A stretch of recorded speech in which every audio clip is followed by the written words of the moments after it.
Okay, class, you got it right again. So this emoji is surprised. Okay, so let's move on to the last picture.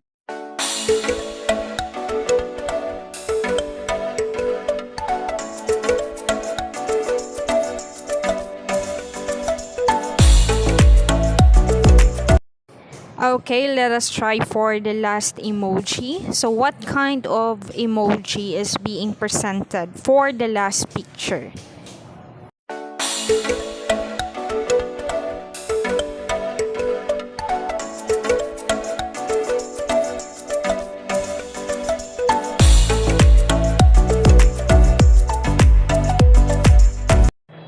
Okay, you got it right again. So this emoji is angry.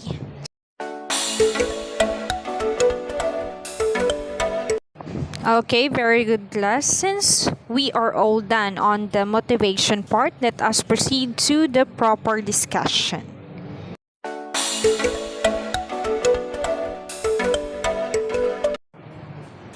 Our first lesson is to understanding the intensity and differentiation of emotions may help in communicating emotional expressions.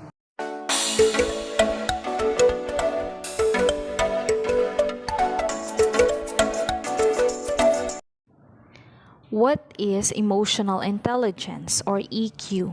For most people, emotional intelligence or EQ is more important than one's intelligence or IQ in attaining success in their lives and careers. As individuals, our success and the success of the profession today depends on our ability to read other people's signal and react appropriately to them. Therefore, each of us must develop the mature emotional intelligence skills required to better understand, emphasize, and negotiate with other people, particularly as the economy has become more global. Otherwise, success will elude us in our lives and careers. According to Howard Gardner, the influential Harvard theorist, that your EQ is the level of your ability to understand other people, what motivates them, and how to work cooperatively with them. So there are 5 major categories of emotional intelligence skills are recognized by researchers in this area.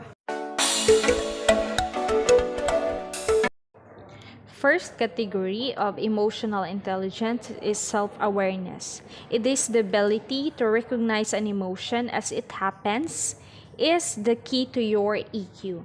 Developing self-awareness requires tuning in to your true feelings.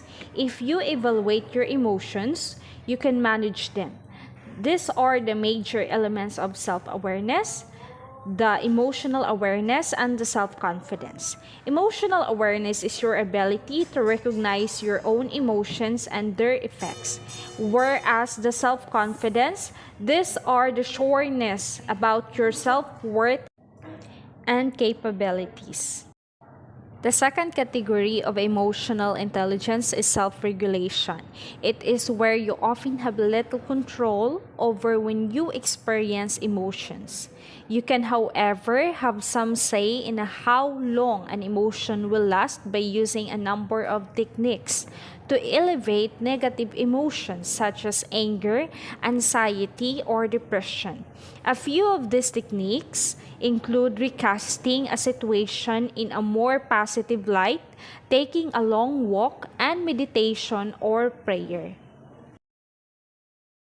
Self-regulation involves self-control, trustworthiness, consciousness, adaptability, and innovation.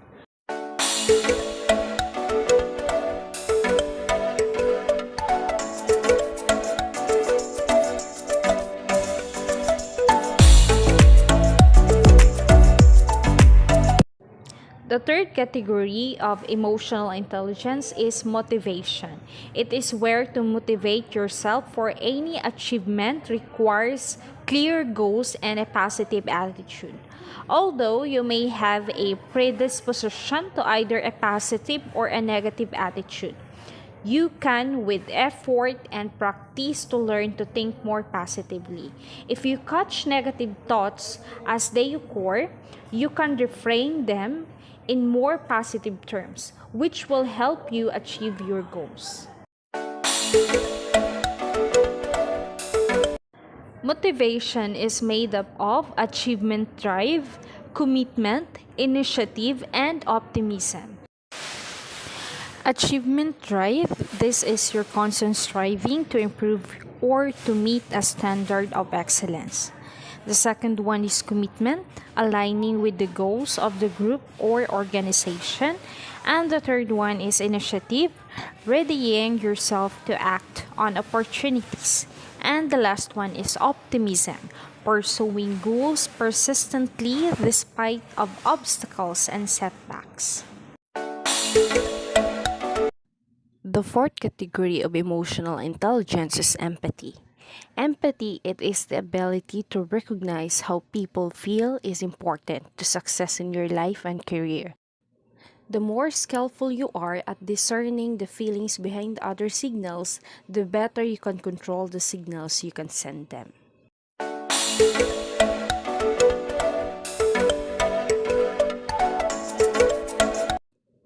An empathetic person excels at service orientation, developing others, leveraging diversity, political awareness, and understanding others.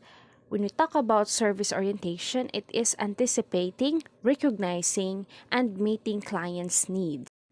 Developing others, it is where sensing what others need to progress and bolstering their abilities. For leveraging diversity, it is where cultivating opportunities through diverse people. Political awareness, it is where reading a group's emotional current and power relationships. And lastly, for understanding others, it is where discerning the feelings behind the needs and wants of others. The development of good interpersonal skills is tantamount to success in your life and career. In today's always connected world, everyone has immediate access to technical knowledge. Thus, people skills are even more important now because you must possess a high EQ to better understand, emphasize, and negotiate with others in a global economy.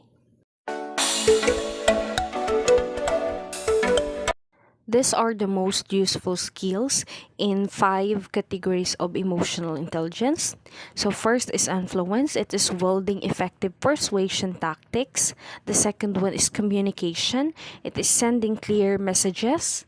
The third one is leadership, inspiring and guiding groups and people. The fourth one is change catalyst. It is initiating or managing change. The fifth one is conflict management, understanding, negotiating, and resolving disagreements. The sixth one is building bonds. It is the nurturing instrumental relationships. The seventh one is collaboration and cooperation.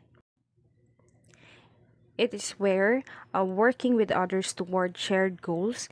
And the last one is team capabilities. Team capabilities, it is where creating group synergy and pursuing collective goals. So we are done on lesson 1. So now let us proceed on lesson 2, which is positive and negative emotions, how one's expressions or expresses or hides them.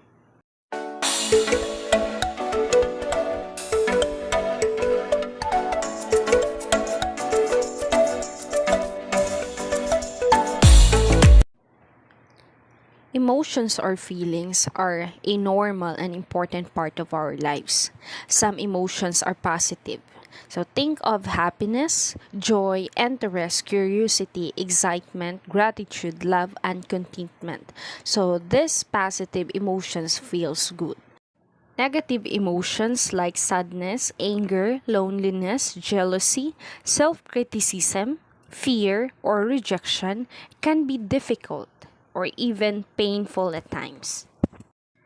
So, here are three steps that can help you handle the negative emotions. For the step one is to identify the emotion. So, learning to notice and identify your feelings takes practice. In addition to focusing on your feelings, check in with your body too. You may feel body sensation with certain emotions. Perhaps your face gets hot. For example, and your muscles tense.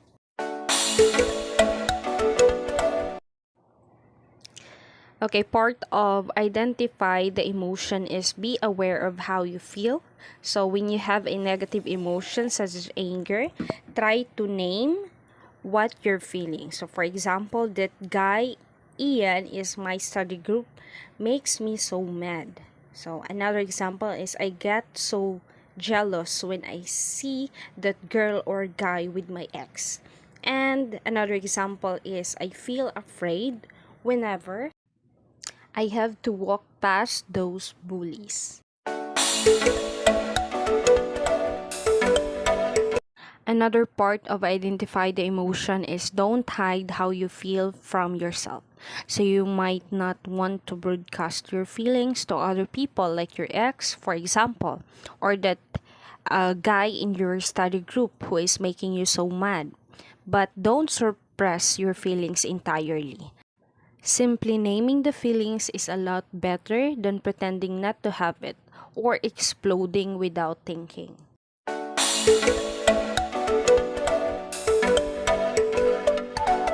Another part of identify the emotion is know why you feel the way you do. So you are going to figure out what happened that got you feeling the way you do.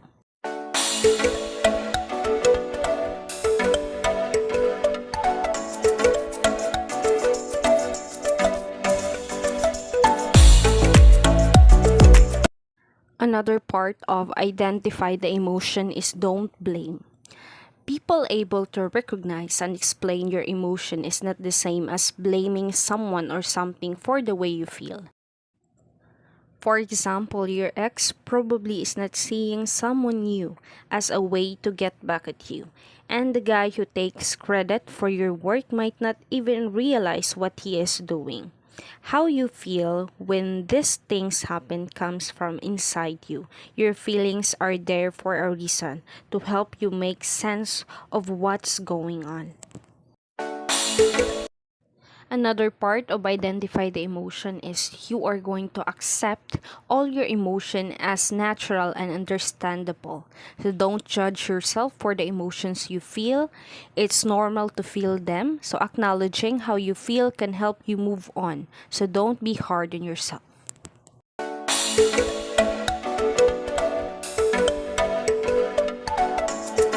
So we are now on the step 2. So on how are we going to handle the negative emotions?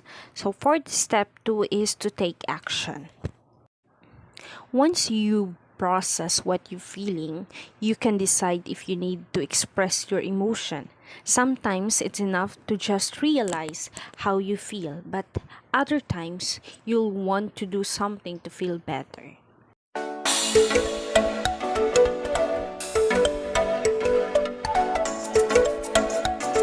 Other part of step 2, which is to take action, is to think about the best way to express your emotion.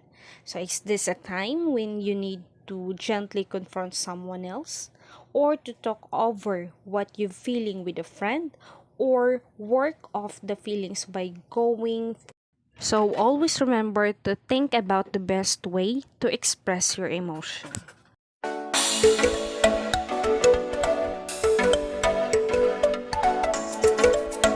Another part of step 2, which is to take action, is to learn how to change your mood. At a certain point, you'll want to shift from a negative mood into a positive one.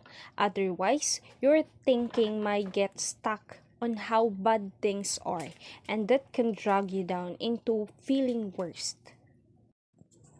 Try doing things that makes you happy, even if you don't feel like it at the time. For example, you might not be in the mood to go out after a breakup, but going for a walk or watching a funny movie with a friend can lift you out of that negative emotion.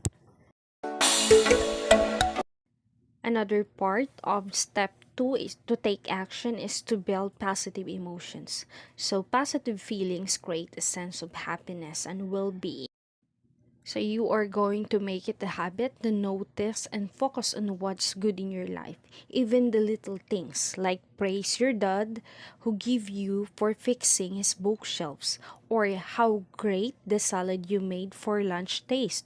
So noticing the good things even when you're feeling bad can help you shift the emotional balance from negative to positive emotion. Another part of step 2, which is to take action, is to seek support. So talk about how you're feeling with a parent, trusted adult, or a friend. So they can help you explore your emotions and give you a fresh way of thinking about things. And nothing helps you feel more understood and cared for than the support of someone who loves you for who you are.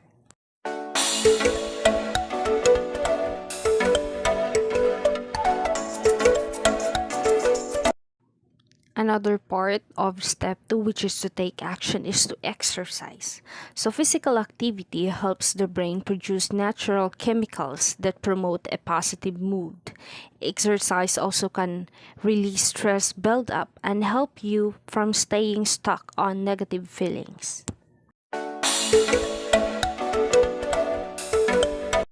So we are now on the step 3 on how are we going to handle negative emotions.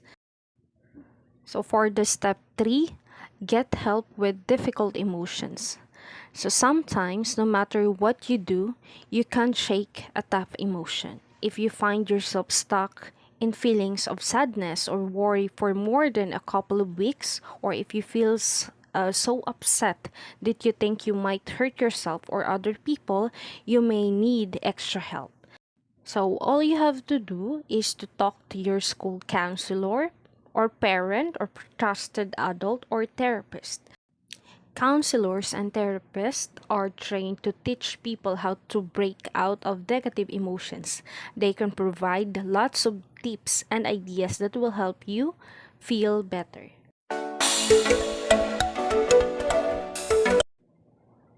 So we are done on lesson 2. So now let us proceed to lesson 3, which is ways to manage various emotions.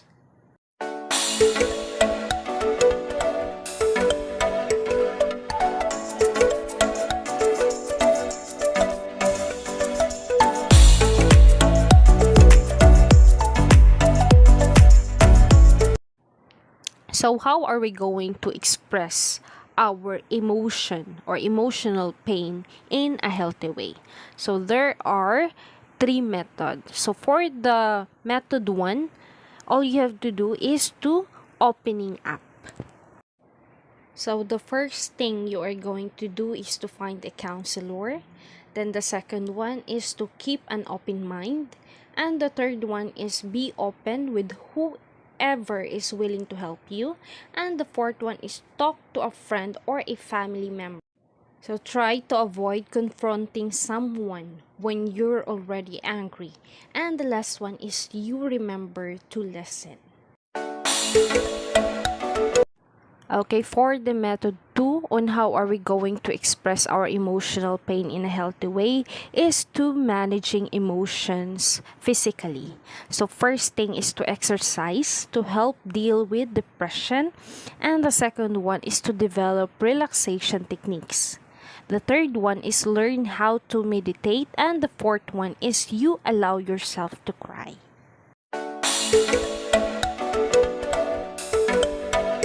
Okay, another method on how are we going to express our emotional pain in a healthy way is to learning to monitor your feelings. First is to allow yourself to feel your emotions. The second one is to identify your emotions. The third one is to avoid the situation that is making you angry. And the fourth one is to observe your feelings as you talk to others.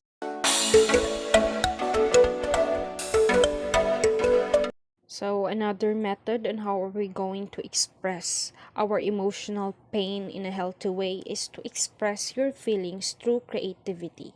So first one is to keep a journal. The second one is to try expressing yourself through art. And the third one is consider writing about your pain. So we are now on the assessment part. So we are going to measure what you learn in this topic. For question number 1, being angry is described as A. Learning how to change your mood. B. Knowing why you feel the way you do. C. Thinking about the best way to express your emotion. And D. Talking to a school counselor, parent, trusted adult, or therapist.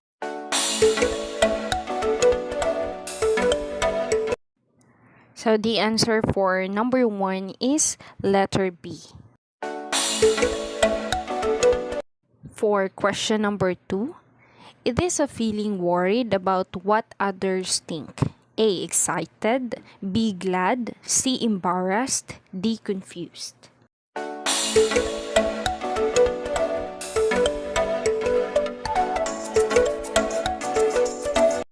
So the answer for number 2 is C. Embarrassed. Okay, for question number 3, it is a feeling at ease without worries and calm. A. Ashamed. B. Excited. C. Proud. D. Relaxed.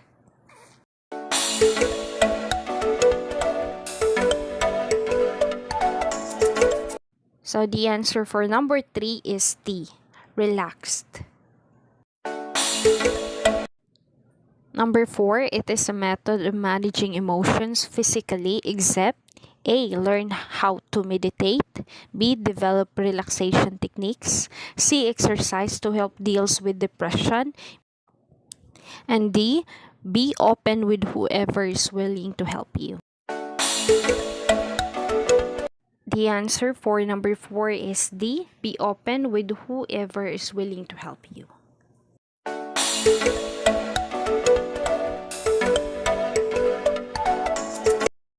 Okay, for number 5, identifying your emotions involved. So A, knowing why you feel the way you do. B, thinking about the best way to express your emotion. C, thinking about the best way to express your emotion. And D, talking to a school counselor, parent, trusted adult, or therapist. The answer for number 5 is letter A, knowing why you feel the way you do.